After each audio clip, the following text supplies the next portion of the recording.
Bom dia, irmãs, bom dia, irmãos. Que a graça, a paz, a misericórdia e a prosperidade de nosso Deus esteja sobre todos nós. Amém? Hoje é domingo, dia 10 de janeiro de 2021. Graças a Deus, mais um domingo, mais um dia para ser vivido, glorificar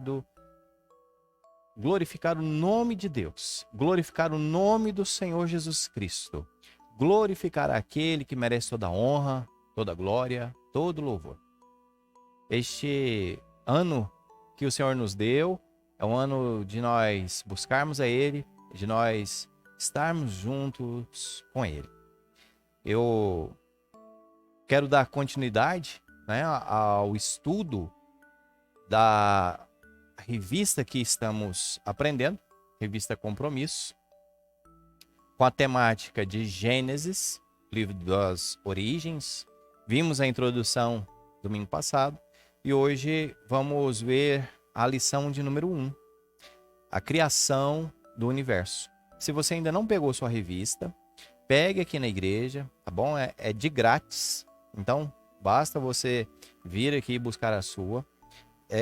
Compramos um número limitado de revistas, uma por família, ou pelo menos uma por casal, e que você possa aprender, possa colocar em prática os ensinos deste livro tão necessário para as nossas vidas. Antes de entrarmos no texto e compreendermos ele, vamos estar orando? Querido Deus, amado Pai, muito obrigado, Senhor, pelo dia de hoje. Muito obrigado pela companhia de minhas irmãs e irmãos através das redes sociais. Que o Senhor, meu Deus, perdoe nossos pecados, perdoa nossas falhas, nossas faltas. Nos ajude a não pecar mais contra Ti. Estamos, Senhor, meu Deus, no início do primeiro livro da Tua Bíblia, e que o Senhor fale conosco através desses ensinos, que o Senhor esclareça a nós o nosso entendimento e que o Senhor, meu Deus, nos converta de nossos pecados, nossos erros e nos ajude a Te servir como o Senhor, meu Deus, merece. Obrigado pela oportunidade, mais uma vez, de estudar a Tua palavra junto com os meus irmãos. Assim oramos e Te agradecemos em nome de Jesus. Amém. Amém. Bom, Gênesis capítulo 1, o verso 31, ele diz assim: Deus viu tudo o que havia feito, e eis que era muito bom. Houve tarde e manhã, o sexto dia. A criação. Dentro do capítulo 1 de Gênesis, nós vemos sobre a criação, como as coisas foram criadas. Mas vamos pensar aqui. Aliás, já dizia, né, o sábio, penso, logo existo. Mas será que existimos mesmo? Será que não somos imaginação? Em falar em imaginação, a ficção científica, seja em livros, seja em filmes, sempre quer mostrar uma nova vertente, uma nova explicação sobre as nossas origens. Se você já assistiu aquele filme Matrix, você deve lembrar que é um mundo apocalíptico, mantido por máquinas, que tem como combustível a energia criada pelos seres humanos, que são pilhas vivas mantidas dentro de invólucros cheios de um líquido pegajoso, e ali produz energia. O ser humano vai produzir energia para os robôs. E para o ser humano não morrer, é implantado nele, umas falsas memórias, uma memória também coletiva, onde ele pode interagir com outros, mas que não existe. Ele vê, mas não existe. Está tudo manipulado. Será que isso poderia vir a existir? parece que estamos caminhando para isso, né? Quem assistiu aquele filme também, Gamer, mostra ali alguém dentro de um jogo controlando outro ser humano e vendo o que o outro vê e fazendo o outro agir conforme a vontade de quem está jogando. A ficção científica trabalha com viagens no tempo, modificação das realidades, multi-universo. Olha como que a nossa imaginação nos leva a ter pensamentos, a enxergar possibilidades, a viver no mundo de ilusões. Mas onde ancorar a nossa consciência, onde ancorar a nossa vontade e crer que o que estamos fazendo ou o que cremos como fé e prática é verdade. A Bíblia nos dá este porto seguro. A Bíblia é esta âncora que segura o nosso barco.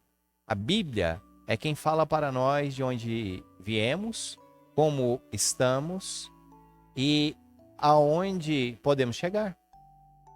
Por isso que é muito interessante, necessário e urgente nos voltarmos para a palavra do Senhor. A nossa revista, aqui na EBD, lição número 1, página 10, ela começa dizendo assim: como chegaram a existir o céu e a terra? Como surgiu a vida e o homem? Por que estamos no mundo?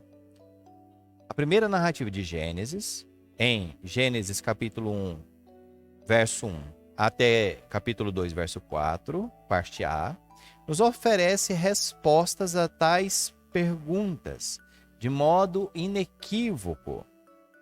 Gênesis 1, verso 1 diz que no princípio criou Deus os céus e a terra.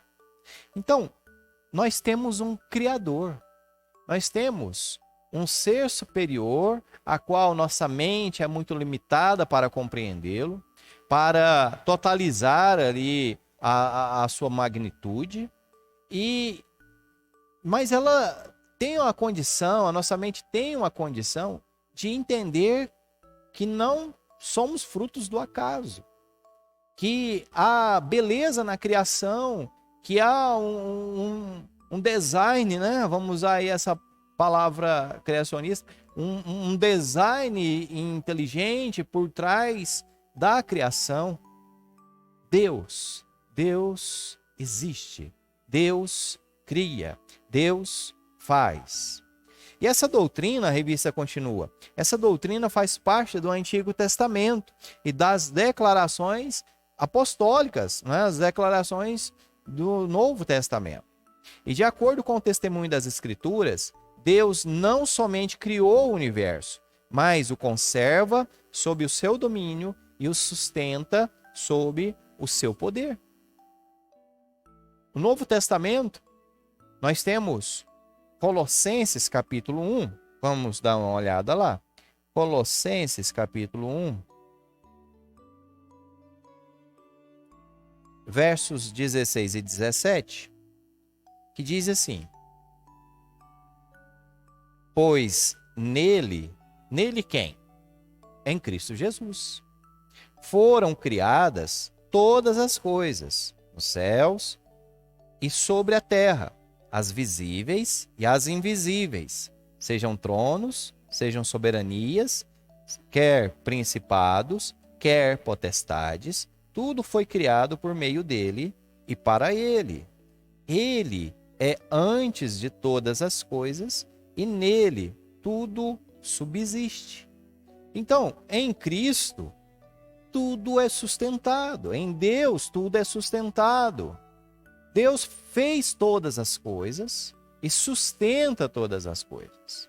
Por isso que, quando a gente começa a pensar, a raciocinar sobre isso, não tem como algo existir fora de Deus. Tudo existe em Deus. Ele é magnífico. Ele é todo-poderoso. E nós habitamos nele, estamos nele. Quando lemos Gênesis, nós vemos uma narrativa simples. Esta narrativa simples da criação nos mostra a sabedoria utilizada pelo Espírito de Deus, o Espírito inspirador, que capacitou Moisés a escrever este livro, pois é capaz de falar às pessoas humildes, tanto como às eruditas, em todas as épocas e línguas. Então a linguagem do livro, ela é simples, mas ela é verdadeira. Nós precisamos compreender que não adianta simplesmente escrever, não adianta simplesmente utilizar-se de um mecanismo de transmissão de sabedoria. É necessário que quem a receba a compreenda, quem a receba a entenda, e que não fique assim solta ao acaso, que não fique assim a várias interpretações, a várias maneiras de se ler e tal. Não, nós precisamos observar que Gênesis foi escrito de um jeito simples para que pessoas simples pudessem compreendê-la, compreender a mensagem. E o simples compreende, o erudito também compreende. Mas, se fosse o contrário, uma linguagem erudita, uma linguagem complexa, somente os sábios, somente os estudiosos poderiam entender aquela mensagem. E não seria de fácil acesso a todos.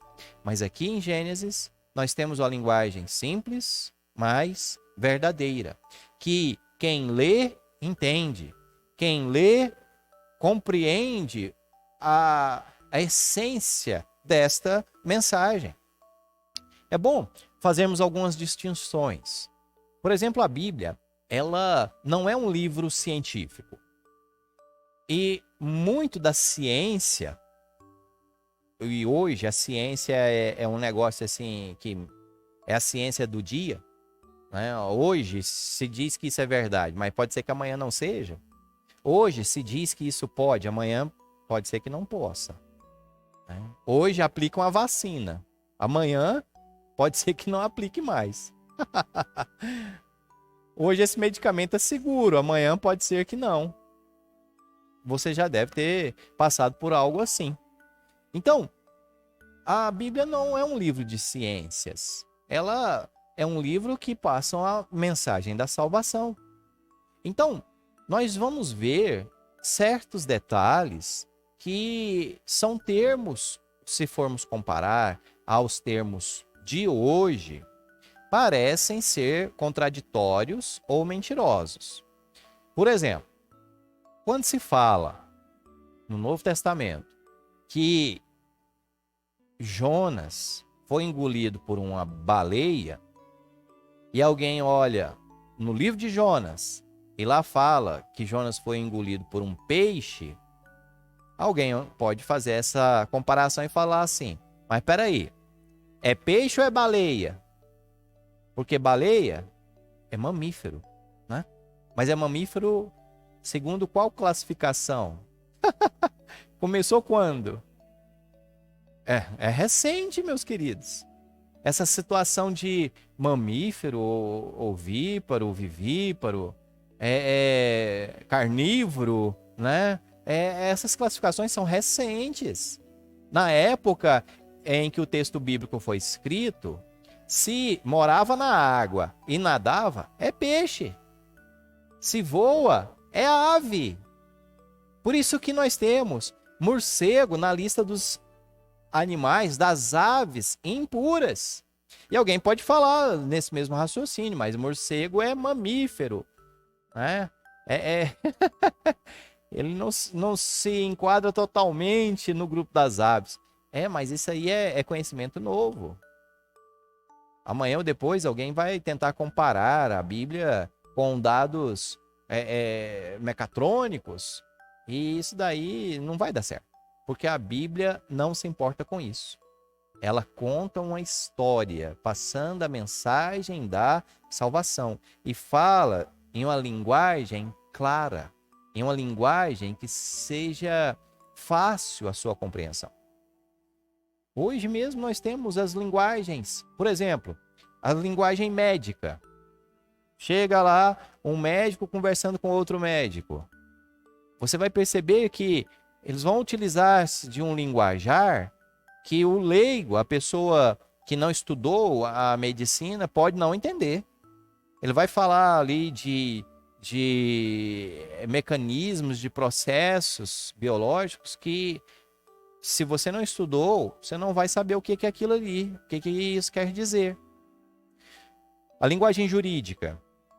Você já participou ou ouviu, não é, ou assistiu a algum julgamento? Você vai observar que a linguagem jurídica, ela tem termos e conceitos diferentes do dia a dia.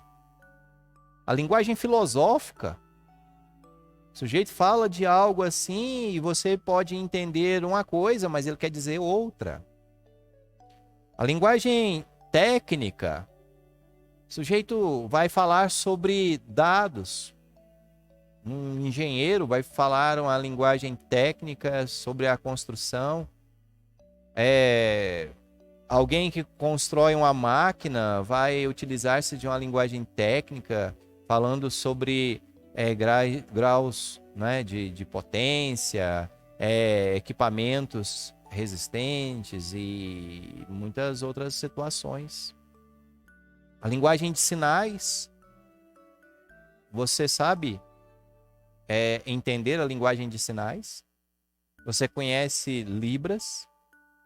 Eu só vejo os movimentos, mas não dou conta, não aprendi, eu não estudei para isso. Se alguém gravasse ali um vídeo de uma mensagem em linguagem de sinais para mim, não ia dar certo, não ia entender não. Linguagem binária, né? 0 e 1, ligado, desligado, entre outras situações.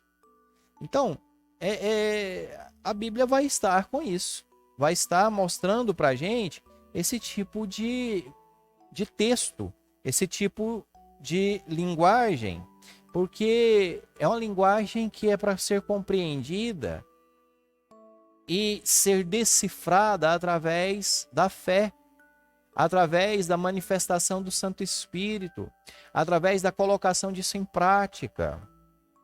É um texto ilustrado em muitos momentos, de uma forma que o seu destinatário compreenda, seja lendo ou seja ouvindo.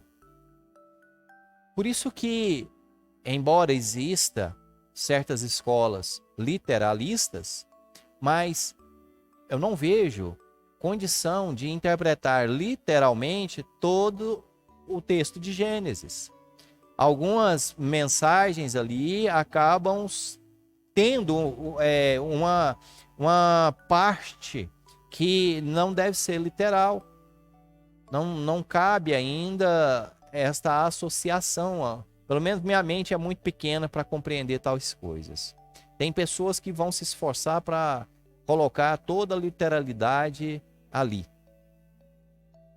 Os dias da criação, eles são 24 horas ou não?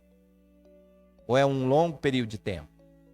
Entre Gênesis capítulo 1, verso 1 e o capítulo 1, verso 2, existe alguma coisa? Será que existe um intervalo ali? Por que Deus criou em 6 dias? Não poderia ter feito em um só? Quando a gente vê a criação, essa geração, ela é evolutiva? Sai da água, vai para a terra e depois chega no ser humano?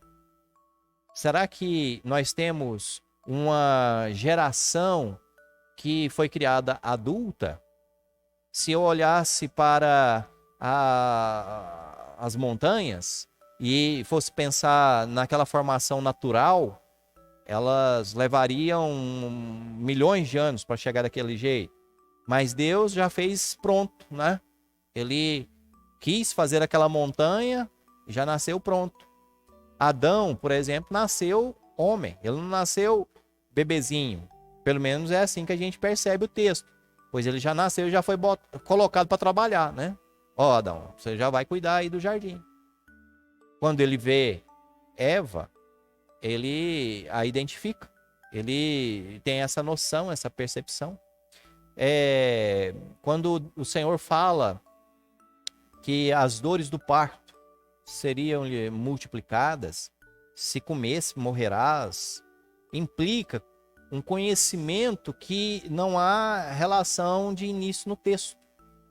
A primeira morte, o primeiro nascimento. Então temos mais dúvidas se olharmos para o lado científico, para o lado contemplativo, especulativo do texto. E isso, como eu falei na aula passada, se você não participou, pode assistir lá, pode participar, tem aí gravado.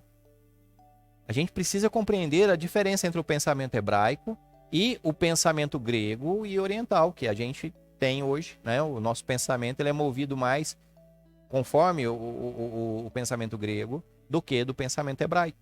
O pensamento hebraico ele é mais prático. Ele quer saber o que pode dar.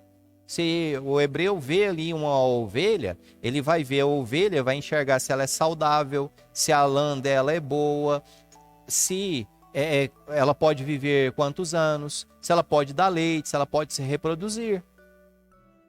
Agora, o grego vai olhar aquele mesmo animal e já vai ver o tamanho dela, vai ver se ela é bonita, né? Vai ver se ela pode ser mansa, se você vai estar junto com ele ali ou não. Então, é diferente o pensamento. Quando nós lemos uma história bíblica, nós vemos a manifestação de Deus em toda a criação. A teocracia, Deus quis fazer isso. Deus quis mandar água, Deus quis fechar as águas. Deus quis construir, Deus quis destruir. Nós vemos que Deus está envolvido na história, no pensamento hebreu. Já na ideia grega, não, Deus pode até ter criado as coisas, mas ele foi para lá e nós ficamos aqui. Ele não tem essa influência. E é assim que muitos de nós vivemos. Deus está lá e nós estamos aqui. E se queremos que ele atua aqui, nós precisamos clamar e muito. Chamar muito a atenção dele, porque ele está fazendo outras coisas. Mas para o hebreu, não. Deus está sempre agindo na história. O tempo de Deus é sempre o presente.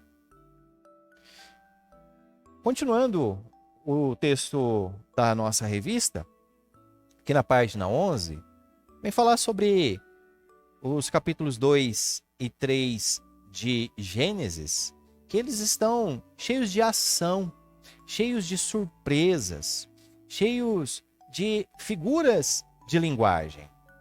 Então, você precisa, nós precisamos extrair a mensagem por trás deste texto. O que este texto quer nos ensinar? Bom, no livro de Gênesis, nós chamamos Gênesis, mas o hebreu chama de Bereshit, que quer dizer no princípio, ou o princípio, pois o livro é o princípio de tudo. E aqui ele vai falar sobre o princípio ou o começo dos céus e da terra. Gênesis capítulo 1, versos de 1 a 19. E a palavra hebraica traduzida como criou, né, que Deus criou todas as coisas, deixa eu colocar aqui para a gente entender melhor. Gênesis capítulo 1, verso 1. Deus, no princípio, Deus criou os céus e a terra. Essa palavra, no princípio, Deus criou, esse criou, ela no hebraico, ela é bara, e ela quer dizer que foi criado de algo que não existia. Ela é uma palavra muito difícil de se encontrar no texto bíblico, pois ela mostra ser criado do nada, mais ou menos assim. E quem tem poder de criar algo do nada é só Deus. Não é que ele pegou uma massa que estava pronta, né, como o oleiro na história de Jeremias, como o oleiro que pegou o barro e tal, e manipulou o barro e fez ali, né, o seu vaso. Não, Deus vai criar as coisas do nada, conforme a vontade e o poder dele, conforme o desejo dele. Esta palavra bara, em todas as incidências que a gente pode observar, Deus sempre é o agente, sempre é aquele que executa. Então, criar algo utilizando a palavra bara, se a gente fosse parafrasear, criar algo do nada, só Deus que pode. É só por milagre.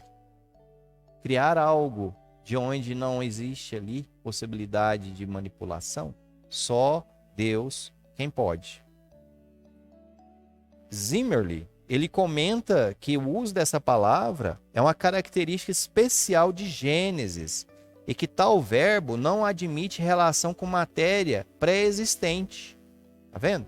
Então, não tinha coisa antes de Gênesis 1, verso 1. A ideia é de que só existia Deus. Só existia o Senhor na sua plenitude, na sua comunhão entre Deus Pai, Deus Filho e Deus Espírito Santo. Só existia isso. E aí, Deus quis criar algo. E cria os céus e a terra. Cria o mundo a qual eu e você vivemos. Deus, da Bíblia, é o criador de tudo o que faz parte no universo.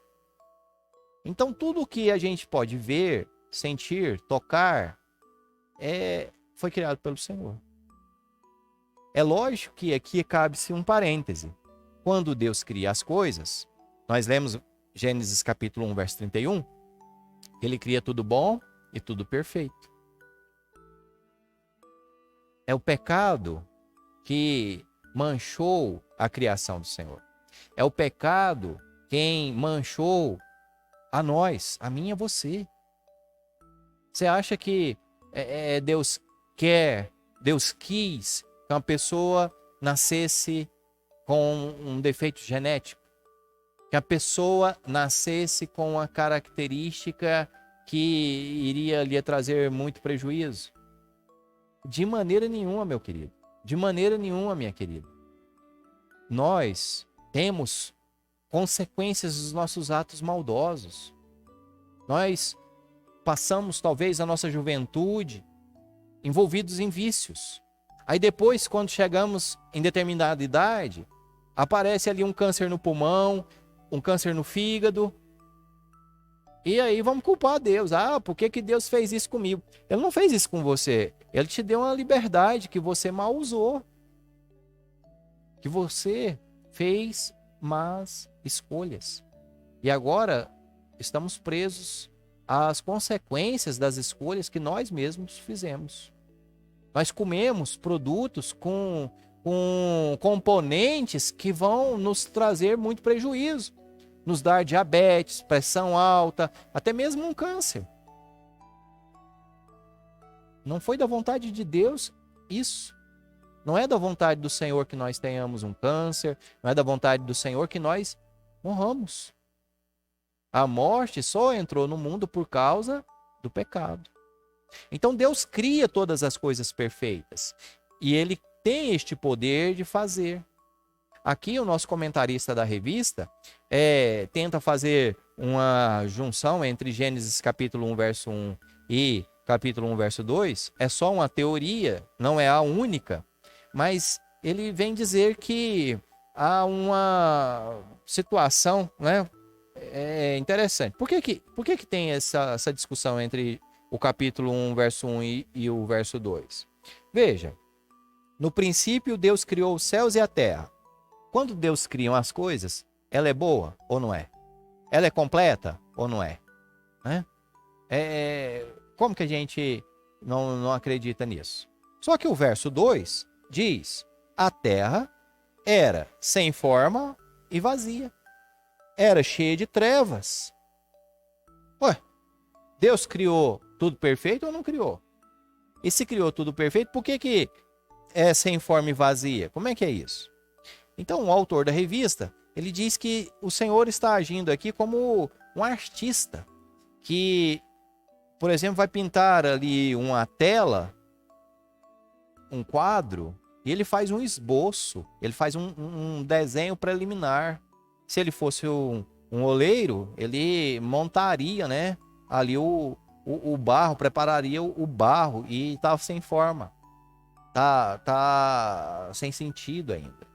Então, é só uma das teorias, não é a única e nem vai ser a que responde todos os nossos questionamentos. Mas, novamente, nós entendemos que quem criou todas as coisas é Deus. A cada passo da criação, nós vamos observar que o Senhor, ele vai fazer e vai falar assim, é bom. Quer ver? Olha só o verso 4, né? Deixa eu ver aqui, deixa eu ver. Viu que ele é bom. Gênesis capítulo 1, verso 4. E Deus viu que a luz era boa e fez separação entre a luz e as trevas. Olha o verso 10.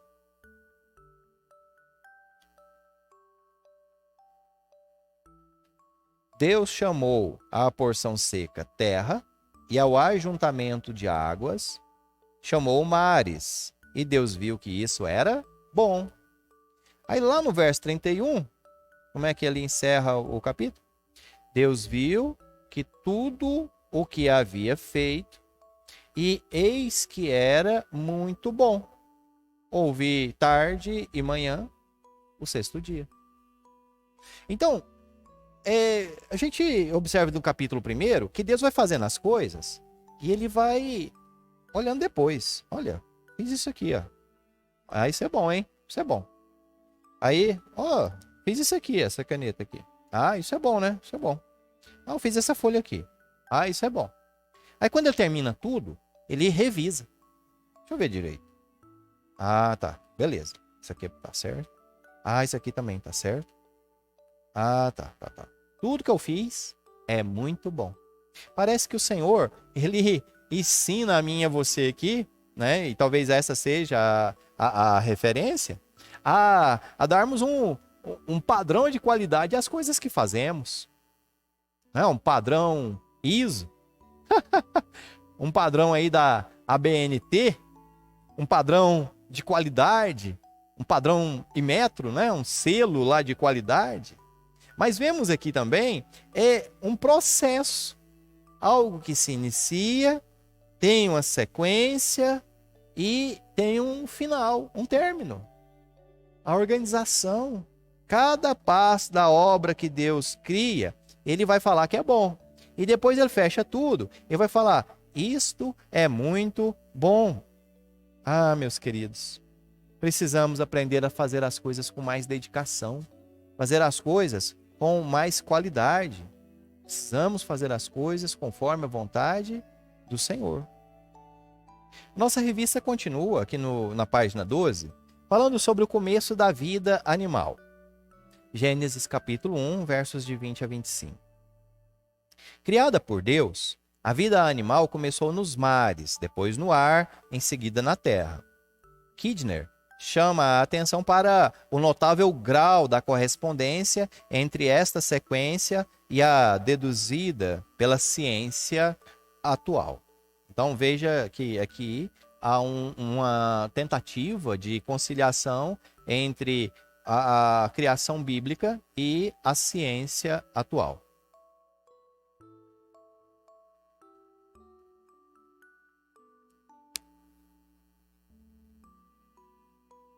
Ciência esta que deduz que o homem, né, surgiu das águas, a vida surgiu nas águas. Independente do processo como esse desenvolvimento se deu, o ponto doutrinário de que não podemos nos afastar é que o processo da vida animal, assim como a vegetal, deu-se a partir de um mandado específico da palavra de Deus. Então, independente se ajusta à ciência atual ou não, o que nos importa é que Deus mandou e algo foi criado. O que nos importa é que Deus fez os animais, fez as aves, fez os animais que andam nesta terra, os peixes para o mar. É vontade do Senhor. Essas perguntas, quem foi que surgiu primeiro? O ovo ou a galinha? Quem foi que surgiu primeiro? A semente ou a árvore?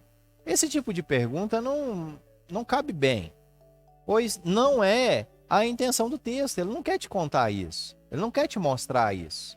Como que Deus fez? Qual foi o detalhe? Esse tipo de coisa, a Bíblia não vai se importar. Estas histórias periféricas, como a gente falou na aula passada, não vem trazer para nós crescimento. Não é esta a intenção. Deus fez tudo e tudo veio de Deus. O resto é campo das teorias. É campo das teorias. Que pode ser ou pode não ser. O que cabe a mim e a você é entender que tudo veio de Deus. Os animais vieram de Deus. E aqui o autor da revista dá para a gente uma observação importante. Porque entendendo que Deus criou os animais, então nós não podemos adorar os animais. O povo tinha em volta de si outras tribos que, por causa do pecado, se afastaram tanto de Deus que deixaram de adorar a Deus e passaram a adorar criaturas. Os egípcios, é muito fácil encontrar imagens que os egípcios adoravam como deuses, que eram animais. Os gatos, por exemplo, eram adorados, reverenciados como divindades. A águia, os sapos, cada uma das 10 pragas que o Senhor permite vir sobre o Egito, Deus manda sobre o Egito, combate uma divindade egípcia. No tempo oportuno a gente estuda isso, mas que coisa interessante é perceber que a criação, ela não é divina no sentido de ser Deus. Ela é criatura, assim como eu e você. Fomos criados por Deus. Então não compete a gente adorar animais. Não compete. Hoje, guardando as devidas proporções, nós vemos que é uma comoção maior quando alguém mata um animal do que quando alguém mata uma pessoa.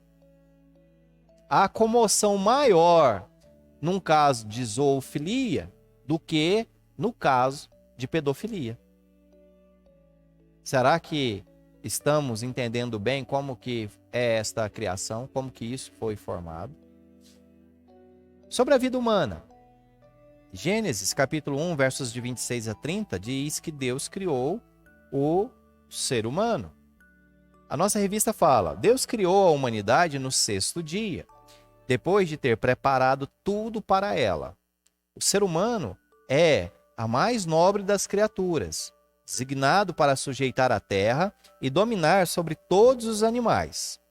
Somente ele foi criado à imagem de Deus, o que o habilita a adorar o seu Criador e a comungar com ele, a ter comunhão com ele, e o torna superior aos animais. Diante do Criador, Não há distinção entre homem e mulher. Ambos foram criados à imagem de Deus. O homem foi criado à imagem e semelhança do Senhor.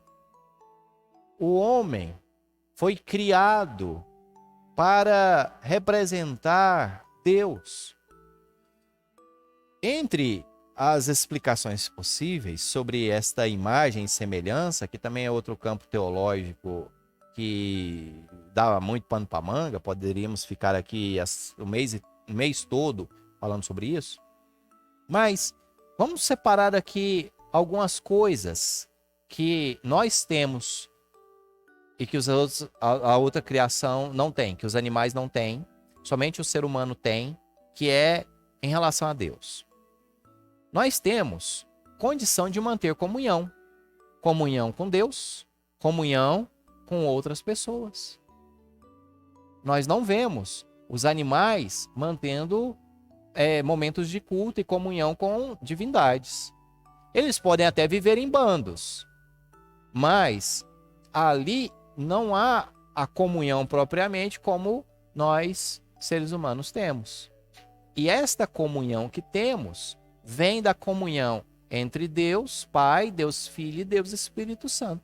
Por isso que nós podemos também ter comunhão entre nós e Deus, através de Cristo Jesus, e entre nós e o outro, também através de Cristo Jesus. Raciocínio. Você não deve ter visto aí um cachorro parado olhando para o alto, filosofando ali ou imaginando as coisas, né? Pensando na sua própria existência. Padrão de inteligência, padrão de criatividade. Nada que os animais possam esboçar é igual ao que o ser humano tem. Nós podemos, assim como Deus, criar coisas que ainda não existem, manipulando as coisas que existem. Recentemente eu vi a história dos computadores e esta palavra e esta ideia surge no século XX, né, 1934, se não me falha a referência, de um matemático que começou a pensar sobre uma máquina que resolvia perguntas. Então, o sujeito estava ali caminhando e de repente ele tem uma ideia que não existia ainda. E ele só fala dessa ideia, e a partir dessa ideia outros começam a desenvolver a efetividade dela, a produção dela. A gente não vê isso entre os animais.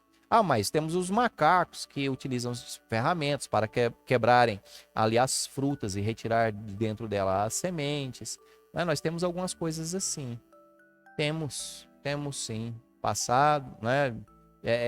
De geração em geração, de manipulação, de questão de visualização do filhote vendo os pais fazendo tais coisas e ali ele aprende.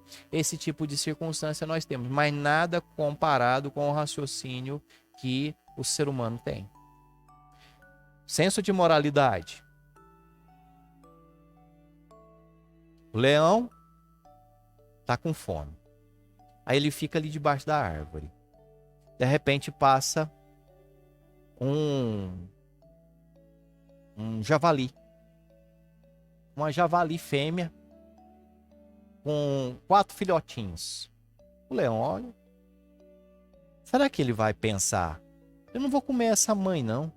Eu tô com fome, mas não vou comer essa javali, não, porque ela é mãe. Ela tem 4 filhotinhos. Você acha que ele vai fazer isso? Provavelmente ele vai comer a mãe e os 4 filhotes, né? Ele vai comer tudo que ele der conta de pegar, ué. Tá com fome. E não há moral nisso, porque só há instinto. Mas nós, seres humanos, nós temos padrão de moralidade. Nós temos noção de bem e mal. E nós temos noção do pecado. E isto só o ser humano tem. Quando o Senhor criou o homem e a mulher, ele falou assim: agora vocês cuidem da criação, dominem sobre ela, sobre o os animais, gerenciem aqui o jardim. Ele falou isso para nós, porque nós temos essa condição. Você não pode chamar um rinoceronte, um elefante e falar, agora você vai cuidar aí da savana. Você vai gerenciar e saber resolver os problemas. Quando der um surto de doença entre os macacos, você tem que ir lá e ajudar. Quando pega fogo na floresta, você tem que ir lá e apagar. Isso não existe. Mas com o ser humano, essa condição de governar, de administrar as coisas, nós herdamos isso da imagem e semelhança de Deus. Homem e mulher foram criados. Gênesis capítulo 1 fala dessa criação.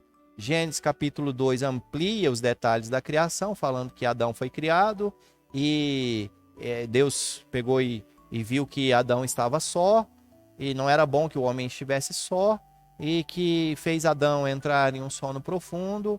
Dali, o Senhor foi lá e fez uma cirurgia, tirou uma costela, né? Fez um clone de Adão, versão feminina. Alguns enxergam aí a terapia genética, a situação de tirar da medula ali, né? O material e formou então um outro ser humano, como diz Adão ao vê-la, né? Osso dos meus ossos, carne da minha carne. Eu vou chamá-la de varoa, pois ela, né, também é parte aqui do varão. E este casal foi criado. Olha, certa vez eu pensava que nos faltava uma costela, porque Adão, né, perdeu ali uma costela para construir a Eva. Ignorância minha. Isso não é real. O que a gente aqui observa é que este casal, eles vão se unir em matrimônio. Mais importante do que a criação entre homem e mulher é que estes dois se unem em um só. E por vários momentos da palavra de Deus, Deus vai se referir à criação, vai se referir, desculpe, não à criação toda, mas à raça, né? Aos seres humanos, simplesmente como o nome Adão. Adão, que quer dizer terroso, né? Quer dizer que veio do barro, é vermelho, alguns entendem assim também. Então, quando se fala de Adão, nem sempre é só o macho. Caiu, a queda, houve a queda. Eva foi lá e comeu, mas o ser humano ainda não tinha. A queda ainda não tinha sido efetivada. Só foi efetivada depois que Adão comeu. Por quê? Depois que o macho comeu. Aí o casal todo comeu, porque os dois são um só. A gente vai ver mais detalhes quando chegar numa aula assim. Gênesis capítulo 5, só para fechar essa parte do raciocínio. Gênesis capítulo 5, versos de 1 a 3, fala assim, ó. Este é o livro da genealogia de Adão. No dia em que Deus criou o ser humano, à semelhança de Deus o fez. Deus os criou homem e mulher, e os abençoou, e lhe deu o nome de ser humano. Aqui é a Nova Almeida atualizada. Mas nas versões mais antigas, vem Adão, porque aqui no hebraico é Adão. Deus criou homem e mulher e os chamou Adão. Então, muitas das vezes a gente cai neste erro de ler um texto e ver o nome ali de Adão e não entender que Adão significa a raça, significa toda os seres humanos, ou pelo menos o primeiro casal ali. É muito importante observarmos o contexto da passagem. Bom, vamos caminhar. Quando Deus cria homem e cria mulher, ele cria um padrão sexual distinto. Não é um hermafrodita que o Senhor criou. Ele cria um ser com qualidades sexuais masculinas e um outro ser com qualidades sexuais femininas. E os dois se completam. Um necessita do outro. Por isso é muito importante a gente respeitar a sexualidade. Respeitar esta situação. Tem um meme, podemos dizer assim, né, circulando aí nas redes sociais, é bem engraçado, mas que fala a verdade. Alguém colocou lá assim, né? Só existe dois sexos, macho e fêmea, homem e mulher. Aí o outro, né, vem criticando e fala, onde é que você viu isso, rapaz? Você viu isso aí aonde? Você viu isso na Bíblia? Aí ele, não, eu vi isso na tabela dos mortos pelo Covid. Na tabela dos contaminados pelo Covid. Pode ver lá, ó, quantos homens foram contaminados, quantas mulheres foram contaminadas. Quantos homens morreram, quantas mulheres morreram. Ali não fala mais nada de outro sexo. Ali só fala de macho e de fêmea. Nós precisamos respeitar, honrar a criação de Deus. Deus nos criou perfeitos. O pecado é que estragou. O pecado é que nos dá desejos, que alguns dizem desde a infância, não é? Ou que foram adquiridos, ou que foram introduzidos, ensinados, mas que fogem à criação do Senhor. Bom, o começo é em estado acabado.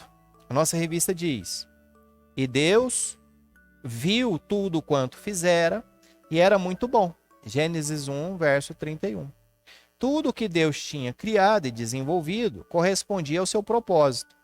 O texto nos prepara para entender o contraste que a queda do homem em pecado apresentará. Veja que depois que Deus criou todas as coisas, ele descansou. E ele deu ordens para que o homem também descansasse. Só que nós não encontramos descanso. Nós parece que estamos sempre cansados. E podemos ver que uma das causas do pecado foi tirar o nosso descanso. O pecado não nos deixa descansar. Por isso que é uma ordem. 6 dias você trabalha, no 7º você descansa. Me procura, me adora, diz o Senhor. Se dedique à comunhão comigo. É uma ordem. Porque se depender de nós, a gente vai trabalhar 7 dias por semana, 24 horas por dia. E vamos deixar Deus de lado. Porque o pecado faz isso conosco. Mostra coisas que nós corremos atrás que não vai nos trazer benefícios. E deixamos Deus de lado. Será que nessa semana não podemos ter esse momento de descanso e dedicação ao Senhor? Buscar ao Senhor? Entender o que o Senhor deseja para nós? A doutrina da criação, ela exige que toda a criação seja submetida à vontade de Deus. Então, os astros no céu, os animais, nós seres humanos, toda a criação deve adorar a Deus. E eu e você não devemos adorar criação nenhuma, imagem nenhuma. Nós devemos adorar somente a Deus. O homem, ele, como imagem e semelhança do Senhor, deve administrar a criação. Por isso que não podemos desprezar a natureza, não podemos contaminar este mundo, não podemos destruir este mundo. Não devemos adorar a natureza, como alguns fazem, mas precisamos cuidar e muito bem dela, porque foi assim que Deus a fez e assim que o Senhor nos mandou cuidar. Deus é criador de todas as coisas. Nós somos criaturas. Em Deus nós sabemos de onde viemos e para onde vamos. Que esta caminhada em Gênesis traga para a gente esta percepção e que juntos possamos buscar o Senhor cada vez mais. Amém, amados? Vamos orar? Querido Deus, amado Pai, em nome de Jesus, para tua honra, tua glória, teu louvor, aqui estamos, agradecidos a Ti, porque o Senhor é Deus conosco. É Deus sobre tudo e sobre todos. Pedimos a Ti que o Senhor perdoa nossas falhas e os nossos pecados. Nos perdoe às vezes que buscamos depreciar a Tua criação, que às vezes nós não damos tanto crédito ao sexo oposto, que nós damos mais crédito aos conceitos científicos, contemplativos atuais, e em detrimento à tua verdade soberana. Nos ajuda, Senhor, a entender a mensagem por trás deste texto, que não é tão importante saber como isto foi feito, mas que é importante saber qual é a mensagem que o Senhor deseja que entendamos. Nesta caminhada de Gênesis, neste ano que se inicia, na vida que o Senhor nos deu, neste dia que o Senhor nos deu para nos alegrarmos. Aleluias! Que possamos encontrar descanso no Senhor, possamos voltar para Ti e nos submeter à Tua vontade, pois o Senhor é o Criador de todas as coisas. A Ti nós te damos honra, glória e louvor. Muito obrigado, Senhor, pelo dia de hoje. Louvado seja o Teu santo nome. Assim oramos e te agradecemos em nome de Jesus. Amém e amém. Graças a Deus, graças a Deus.